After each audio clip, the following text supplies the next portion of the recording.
नमस्कार मित्रांनो. तर आता आपण या पहिले सरांचं संभाषण ऐकलेलं आहे.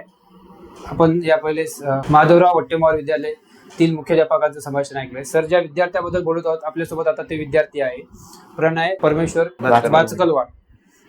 आपल्यासोबत ते विद्यार्थी आहे. याला 96.20 मार्क्स पडलेले आहेत आणि यासोबतच यानं शाळेचं नाव तो खूप मोठं केलेलंच आहे, पण त्यासोबतच शाळेतील शिक्षकांचंही नाव झालेलं आहे आणि त्याच्या पॅरेंट्सचं पण नाव झालेलं आहे. तर आज आपण त्याच्याशी संभाषण करणार आहोत. त्यांना अभ्यास कसा केला, त्यांना आता पुढील काय करणार आहे त्याबद्दल आपण त्याच्याशी सर्व चर्चा करणार आहोत. तर संपूर्ण व्हिडिओ बघा आणि आवडला असतं नक्की लाईक शेअर करा. सर्वप्रथम तू या शाळेमध्ये नवीन होतास. शाळेमध्ये तुला नवीन होतास तर तुला पहिले तिथलं सराउंडिंग हे कसं वाटलं? शाळेचा सराउंडिंग चांगला होता. शाळेचा स्टाफ पण चांगला होता. त्यांनी मदत केली. म्हणजे तिथं म्हणजे विद्यार्थी असे पूर्ण अभ्यासू आहेत की काय असे खोडके पण आहेत? विद्यार्थी अभ्यासू आहेत. ते अभ्यास करतात, मदतही करतात अभ्यासामध्ये. म्हणजे तुला असे कोणते डाऊट येत होते तर शिक्षक हे मदत करत होते का तुझे ते डाऊट सॉल्व्ह करायला? करत होते. स्टाफ रूम मध्ये गेल्यावर सगळे शिक्षक अभ्यास करायचे, मदत करायचे. कोणताही प्रश्न विचारला तर सांगायचे, लगेच चिडचिड करत नव्हते. आता तुला मॅथ मध्ये 100 आउट ऑफ 100 मार्क्स आहेत. आता खूप जरा मुलांना मॅथ्स हे सब्जेक्टच जमत नाही, तर तू त्याचं कसं नियोजन लावलास? म्हणजे तू काय करत होता? एक्सरसाइज सॉल्व्ह करत होता की काही ते वर्णमाला भेटतात ते सॉल्व्ह करत होता? मॅथची जास्त करायची गरज नाही. मॅथ अवघड नाही थोडं 10-20. पहिले आपण प्रॅक्टिस प्रॉब्लेम सेट सॉल्व्ह करायचे, त्याचे सॉल्व्ह एक्झाम्पल असतात ते सॉल्व्ह करायचं, होऊन जाते. लॉजिक लागते कसं सॉल्व्ह करायचं, सोपं जाईल. नंतर एक प्रॉब्लेम सॉल्व्ह करायला तुला किती वेळ लागत होता? ते डिफिकल्टीनुसार व्हॅरी करतं ना ते. तर म्हणजे तुला आता एकदा सॉल्व्ह केलं की लक्षात राहायचं की तुला 2-3दा असं सॉल्व्ह करत राहायचं? 2 वेळेस सॉल्व्ह करत होतो मी, लक्षात राहत होतं मला. 2 वेळेस सॉल्व्ह केलं की तुझ्या लक्षात राहायचं. आता तुला मी मराठीमध्ये, इंग्लिशमध्ये, हिंदीमध्ये पण चांगले मार्क आहेत. खूप मुलांना ही जी भाषा लँग्वेज असते ती समजत नाही किंवा अवघड जाते लिहायला, मराठी हिंदी. तर तू त्याचं कसं नियोजन लावलास? मराठी भाषा कम्पॅरेटिव्हली अवघड आहे. ते आपण रोज प्रॅक्टिस केल्यावर होऊन जाईल. आता निबंध लिहायचं 2-3 महत्वाचे निबंध करायचे, पत्र लिहायचे, अनौपचारिक पत्र वगैरे वगैरे. आणि मराठीचं ते स्वाध्याय मनाला लिहायचं, त्या प्रयत्न करायचा, होऊन जाईल नंतर. ठीक आहे. आता तू म्हणजे तुझं पूर्ण दिवसाचं रुटीन काय असायचं अभ्यासाचं? शाळेत आल्यानंतर थोडा वेळ थांबायचं, नंतर अभ्यास करायचा. एका सब्जेक्टला टाइम किती देत होतास अभ्यास करताना?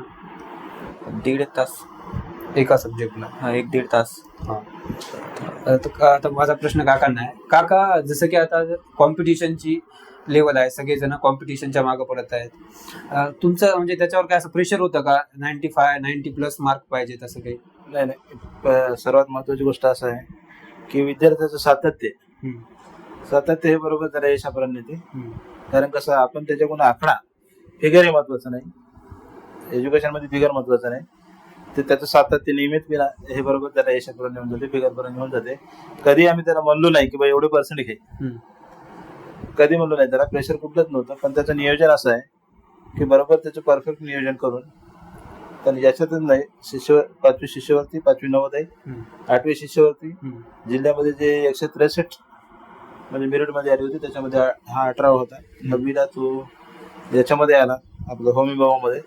त्याचं नियोजन जे आहे परफेक्ट आहे आणि त्याला टॉपिकवर माहित आहे कुठले प्रश्न येतात, अभ्यास कसं करावं, आणि आमचं त्याच्यावर पूर्ण भरोसा आहे. त्याच्यामुळे आम्ही त्याला कसं असं कधी काय म्हणत नाही. आणि मुलावर, पालकांना देखील मुलावर विश्वास ठेवला पाहिजे, कारण आणि मुलाला जतन केलं पाहिजे. तो सगळं व्यवस्थित करतो असं. जसं की आता खूप मुलं म्हणतात की आम्ही ऑनलाईन अभ्यास करतोय त्यामुळे, आणि मोबाईल बघत बसतात. ऑनलाईन अभ्यास तर काय होत नाही, 2 मिनिटं म्हणून बघायला घेते, 1-1.5 घंटा त्या मोबाईलमध्येच जातो. तसं काय होतं का? म्हणजे मोबाईलवर काय अभ्यास होता की सर्व काय ऑफलाईनच होता? नाही. मोबाईलचा संपर्क फार कमी होता. मोबाईल नव्हताच, कारण जे त्याला वाटलं की हा डाऊट म्हणजे आपल्याला आपल्या याच्या पलीकडचा आहे. कसं आहे, शाळेमध्ये ते सर्व डाऊट क्लिअर होतात. आता त्याला सांगितलं की स्टाफ रूम मध्ये गेल्यानंतर सर्व शिक्षक त्या विषयाच्या अनुषंगाने येणारे प्रश्न त्याला सोडत होते. त्यामुळे फारसे प्रश्न त्यांना निर्माण होत जाते. एखाद्या वेळेस एखादा प्रश्न त्याला वाटला की हा प्रश्न आपल्याला कुठेतरी इंटरनेटचा फायदा घ्यावा, लाभ घ्यावा, अशाच वेळेस त्यांनी मोबाईलचा फायदा घेतला. जास्तीत जास्त ऑफलाईन पद्धतीनं पुस्तकाचा आधार घेऊनच त्यांना अभ्यास केला. म्हणजे असा पर्सनल मोबाईल वगैरे काय नाही असं काही नाही. आता तुला प्रश्न आहे, तुला आता इथून पुढे काय करायचं आहे? मला इंजिनिअरिंग करायची. हा. त्याच्यामध्ये CS किंवा AI ब्रांच भेटला तो. म्हणजे तुला AI कडे जायचं आहे आता. तर काका प्रश्न आता मुलांचं कसं असते, परीक्षा आली म्हणजे की दडपण घेतात, भीती वाटते त्यांना पेपरची, तर त्यावेळेस तुम्ही त्यांना याला कसं सपोर्ट केलं? नाही नाही, याला सांगितले की बाबा सध्याचं कसं आहे, आता 10वी आणि 12वी याला पर्सेंटला एवढं व्हॅल्यू नाही. हा. त्याच्यामुळे मग काही पर्सेंट येऊ आम्ही तुझ्या पाठीशी आहोत.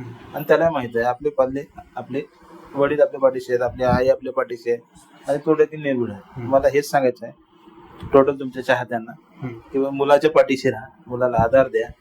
कारण कसं असते, यश हे कोणालाही सहजासहजी मिळत नाही आणि सफलता आपण म्हणजे मेहनत केली की सफलता ऑटोमॅटिक मिळते. मुलावर भरोसा ठेवा, त्याच्या पाठीशी राहा, त्याच्या प्रत्येक मुवमेंटवर लक्ष ठेवा. निश्चित तुमचा मुलगा, प्रत्येकाचा मुलगा हा यश मिळून जाईल. सर तुमचं शाळेविषयी काय मत आहे का? प्रथमतः मला सांगायचं आहे की माझ्या मित्राचा मुलगा या शाळेमध्ये होता. त्याने देखील अतिशय सुंदर असे मार्क घेतले होते आणि त्यांनी सांगितलं, मला रेफर केले की सर प्रणयला या शाळेत टाका. आणि नंतर मी देखील गेलो शाळेमध्ये. शाळेमध्ये गेल्यानंतर शाळेचा परिसर पाहिला. ते शाळेला अगोदरच कसं आहे, त्यांना अगोदरच संस्काराची पार्श्वभूमी आहे. ते संस्थान कसं आहे, अतिशय सुंदर असं महाराज, ते म्हणजे एक संस्कारी संस्थान आहे. आणि मला देखील वाटलं की आजच्या काळामध्ये तुम्ही बघता की विद्यार्थी या वयामध्ये कुठल्या बाजूने जात आहे आणि म्हणून विद्यार्थ्यावर शिक्षणाबरोबर संस्कार देखील घडावे. अतिशय भव्य आणि दिव्य असं तिथं ग्राउंड आहे.